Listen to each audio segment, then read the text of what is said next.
Hey, nieces and nephews, it's your favorite auntie, Monique Judge, and this is Auntie Unfiltered. Today on Auntie Unfiltered, I want to talk about conscious communication. Now, what do I mean by conscious communication? Basically, I'll speak for myself, right? So I work really hard to make sure that I'm aware of the words I use and how I speak to others in general conversation in my everyday dealings with people, because honestly, and I know this for a fact, it costs absolutely nothing to be kind and graceful in our communications with other people, right?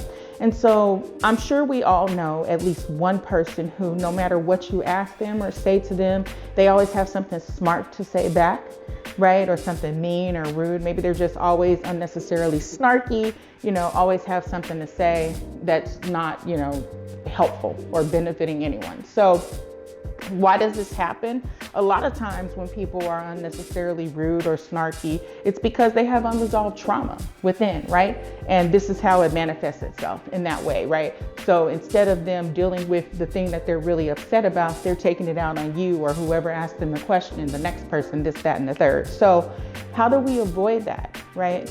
It's really important, especially now. We are in a climate there's so much going on in this country. A little bit of grace and a little bit of kindness goes a very long way. If we are all contributing to this shit pile of just people being unnecessarily rude and mean to each other, it's not helping. Where's the humanity in that, right? Now, don't get me wrong. There are some people who they say something to you or they do something wrong or whatever, and you might need to cuss that motherfucker out. I get that. That's different, right?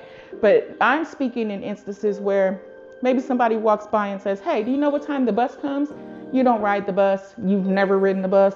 You don't know anything about the bus schedule. And instead of saying, hey, I don't know, what makes you think I would know what time the fucking bus comes? Why? Like, what did that help? Now you've upset this person because they just asked an innocent question. They weren't trying to attack you, but you have essentially attacked them with your words, right? So I think conscious communication helps us to not always be on the attack with our words. We don't have to do that. It's not necessary. There are ways to convey even our differences of opinion with other people without being a dick, is basically my point. And I just want us all to be aware of that, because I'm noticing it more and more. We're getting closer and closer to the election. There is a great divide in this country. Now, I'm not saying you need to kiss a racist ass, fuck a racist, but you also don't have to respond, right? The easiest thing is to not respond. You sometimes feel goaded into responding and you want to go there. Think about is that the best use of your energy? Right? Is that helping anything? Do you feel better after that exchange? Because you probably don't. In fact, it probably makes you feel worse. You probably feel angrier afterwards, because then you start thinking of all the other shit you could have said and you didn't say it in the moment. You want to go back and now it's too late. You know what I'm saying? So again, conscious communication. Let's take a deep breath and think about it before we respond to people. Because again, that's the other key, right?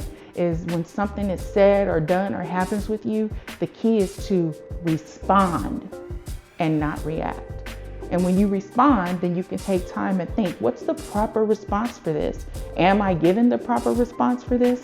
And when you make yourself aware of that, I promise you, what's going to happen is the same thing that happened to me. Because I'm going to tell you, I used to be a bitch, okay? And just say anything to anybody. And it was because I was internally unhappy. Then I went into therapy and started untangling my knots and realized that I can work out that trauma in other ways and figure out other ways to deal with it, talk it out, write it out, exercise, lose weight, all these kind of different things I can do for myself that don't involve me attacking other people with my words because I'm feeling bad. Does that make sense? I hope it does. So I want to hear from you. I love getting emails and messages from you guys all the time. I know that you guys love the series and we love you for tuning in all the time. So if you have questions, comments, concerns, if you need advice, if you have a topic that you think Auntie should cover, please email me at auntiesubmissions@theroot.com, and I'll see y'all next time. Peace.